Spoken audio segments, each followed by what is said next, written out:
Hello everybody, it's Cathy Cassidy and I'm here for the fourth of our Sunday book club vlogs. So thank you all of you who have stuck with this so far. I hope you're enjoying it. Please keep commenting, keep asking questions. Let me know where you would like this Sunday book club to go. We could talk about just about anything you like. You know, I can give you recommendations for children's books by other authors. I could tell you the books that I'm reading myself that I've really enjoyed. There are all sorts of things that we could do, and I would love to hear your recommendations and your suggestions and ideas as well. Anyway, I wanted to start off by giving just a couple more shout outs. We have some new subscribers. I'm so terrible at the whole YouTube thing that I don't actually know how to see all the new subscribers, but I did get a kind of reminder that there are 3 new subscribers this week, that Lily Lost, Annabelle and Agatha. So hi to you guys and welcome. And first question today is from Emily. Well, it's not even really a question, it's an idea from Emily, who has been, she's one of my older readers, and she has been rereading her favourite Cathy Cassidy books during the lockdown, and it's really kind of got her back into my stories. And I love this because I really always love hearing from my older readers and finding out what what they're doing these days, what sort of stuff they're getting up to, because my readers, as you probably know, are all totally awesome. Well, Emily said that she has enjoyed this rereading so much that she actually managed to buy her favourite of my books, Ginger Snaps, online, and she arranged to have it sent to I think a cousin who, it was either a cousin or a younger friend who had a birthday. So I loved that idea from Emily. I think it's so lovely to kind of spread. It's a bit like what this book club's about in a way. It's if you love a book and if you come across something that is special to you, you can pass it on, you can share that lovely feeling. So I think maybe in the next couple of weeks I might tell you a little bit more about this book, Ginger Snaps, because it does seem to be a favourite with a lot of my readers. But I also just thought the idea of ordering up a book online or fetching a book, buying a book from your local independent bookshop, if your indie bookshops are open, and I know a lot of them are starting to open up with social distancing and everything again, and sending it to somebody that you think would really love it. I just think it's the coolest, loveliest idea. So, you know, it doesn't matter what age you are or what kind of books you like, but if you think you know somebody who would love one of my books or a different book, you know, why not send them a surprise, out of nowhere, unbirthday present of a book, because it's a great way to pass a lazy summer's afternoon or a drizzly summer's afternoon, which we have a few of too. Yeah, give a book, because you're giving an escape, you're giving a whole story, a magic dream, for somebody to kind of, yeah, just drift away and really enjoy being in another world. And yeah, especially in lockdown, that was totally invaluable. So yeah, last week I was sitting reading to you under a paper parasol in the pouring rain, and I was panicking slightly and trying really hard not to show it because the books were piled up next to me on a little outside table and they were getting soaking wet. Yeah, I was just panicking, but I'm not outside today. I'm actually in my workshop, which is one of my favourite places to be because it's got so many of my favourite things in it. It has lovely 1950s curtains just behind me that used to be in our Volkswagen camper van when we had a camper van a la Dizzy, and used to take it round to the schools and do little friendship festivals in the playgrounds. That was cool. Anyway, these got salvaged from the van. There's my trusty, faithful, old, very old sewing machine on the windowsill behind me. Lots of paintbrushes if I seem to get, you know, if I get the creative impulse to paint or draw something. There's yeah, a record player, old-fashioned record player up behind me if I want to put some old-fashioned records on, which I often do. And a really odd thing, I just here we've got a chalkboard with a sort of painted border, and this actually is a cupboard door from my old kitchen when we used to live in Scotland, in Dumfries and Galloway, and we couldn't afford a new kitchen, so we just kind of got cheap MDF doors, put them onto the cupboards, and I painted them. And I painted birds and all sorts of bits and pieces onto the cupboard doors. But one of them, this one, I actually painted a big blackboard shape in the middle of it. And just after we moved into our new house here a few months ago, I left this cupboard door out in the yard, the courtyard just beside my workshop, and yeah, it started to rain, as it often does in Wales and just in Britain in general.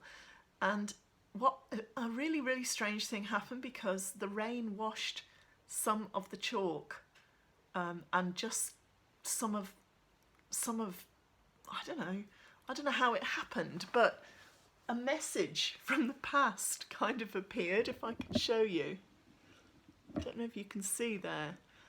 A little message just resurfaced, or several actually. There's one in the corner that says L&P soup, which I think means lentil and pea soup, but the one that I liked was this, happy holes. And that message was written, it's in my daughter's handwriting, and I think she was probably about 13, 14 when she wrote that. Maybe a tiny bit older, but I love it because I recognise the handwriting, and this message has kind of come from the past and resurfaced after a shower of rain. So yeah, this has now come into my workshop to be loved as well. So I think I'll stop waffling and start talking books again. And a lot of people a lot of my readers have really enjoyed a series of mine called The Chocolate Box Girls, and kids will often send drawings of what they imagine those chocolate box sisters to look like, and sometimes readers will dress up as well and kind of style themselves in the style of a particular sister. And I think at one point Puffin, my publisher, they had a series of book covers for me where they actually put a photograph of what they thought the main character looked like on the front of the books, and they were beautiful covers. But some people didn't like that because they like to imagine what that main character looked like. So very quickly Puffin switched back again to having an illustrated cover without an image.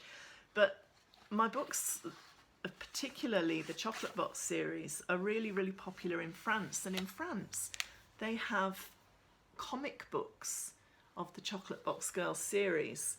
And this one is Coco, which is cocoa caramel in its French incarnation. And I just wanted to show you some of the gorgeous, gorgeous artwork from inside. The beginning of Coco's story, but all in French, all in French. And it's stunning. It's really, really gorgeous. These sell like hotcakes in France, and my French publisher and the comic book publisher want more stories, so more stories will appear for France. But I wanted to show you that just because it gives you an idea of what my French publishers and French readers think that the Chocolate Box sisters look like. And this book that I wanted to talk a little bit about today, Chocolate Box Secrets, also gives you an insight into the sisters from the Chocolate Box Girls series. And it also gives you a few little drawings and images of what they might look like. And the sisters introduce all sorts of projects all the way through the book and tell you little bits and pieces about themselves on the way. So you're getting all sorts of extra content and all sorts of extra information about your favourite Chocolate Box characters. Because Chocolate Box Secrets is not actually a story. It's a collection of things to make and do. it kind of came about because my readers would say, oh, I love the sound of the bunting that the sisters make and string up, you know, through the garden in the stories. How do they make those little lanterns that they hang from the trees? Is there a recipe for that fantastic cake that Charlotte made? You know, what about some of those gorgeous vintage clothes that Skye loves to wear?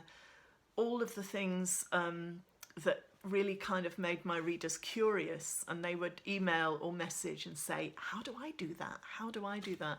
And I loved this because it kind of made me think, well, yeah, let's have a go. Let's try and make some of those things because, you know, I've got a workshop. I love making crafts and painting and drawing and making stuff out of fabric. All of that is great. I used to be an art teacher in a past life, and that was one of my favorite things. So I thought, okay, I can actually do a book like this with lots of projects inspired by the Chocolate Box Girls. So the first thing I'm going to show you here is smoothie recipes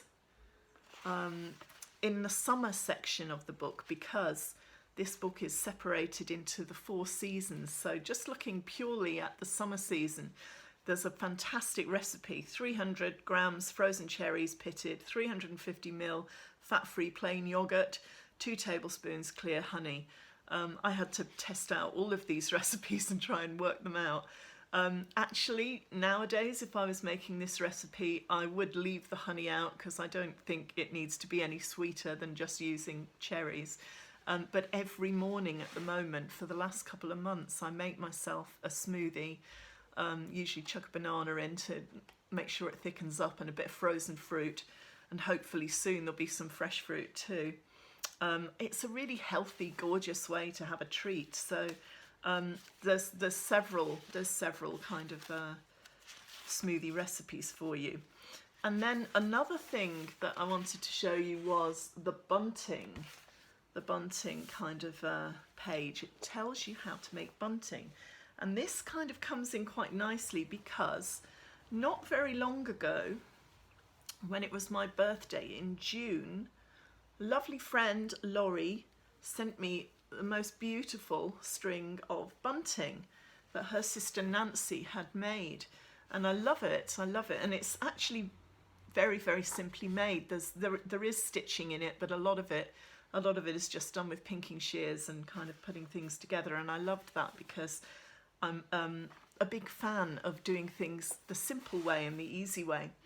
And this particular project on making bunting, Skye is the character who introduces it, and this is what she says about it. She says, "Nothing spells summer at Tanglewood so much as bunting. We used to put it up just for special occasions, but last year Paddy hung the stuff from the treetops in June, and we left it there until September. It made every day seem special. And out of season, Summer and I hang up some of the bunting in our room. It's just too good to pack away for the winter. We have tons of bunting that we've bought and made over the years, but it's so easy to make, honest."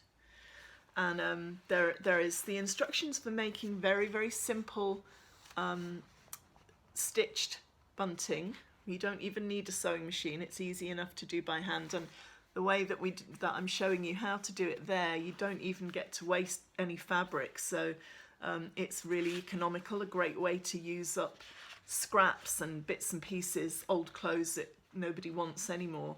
But there is also advice for how to make bunting if you are not a domestic goddess.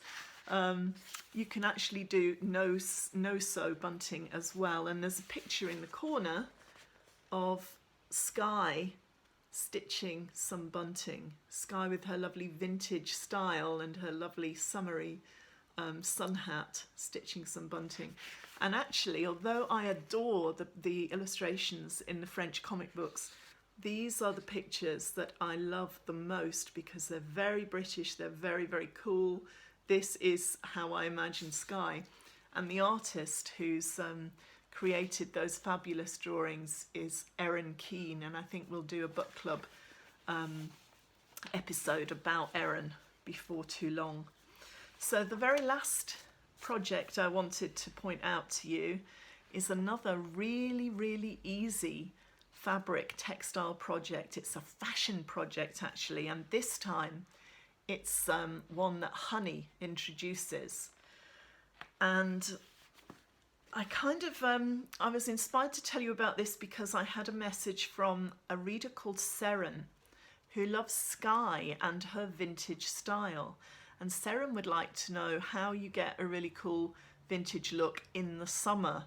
You know, when you kind of want to be getting a bit of sun on your skin, but in a vintage way. So she was confused about that, but the perfect project for it is actually in this book, and it's one that Honey tells you about. So Honey says, I like fashion, but I try to follow my own style, and I love having something nobody else has got. When I was in Sydney, I had to change my whole wardrobe just to suit the weather. It's so sunny there and I just didn't have enough summery clothes. This is a sun top I made that year from a vintage scarf my sister Sky had given me. It looks great and still gets me loads of compliments even now. Plus it's so easy to make. Hardly any sewing at all. Promise.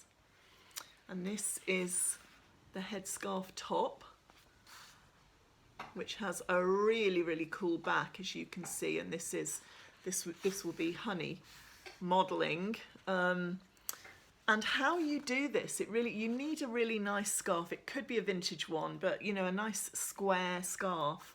And you take your scarf and fold the top edge down, as you can see in that picture. And then you need to take 2 ribbons and actually stitch them either side of the folded top edge. And once you've done that, that's really all you have to do.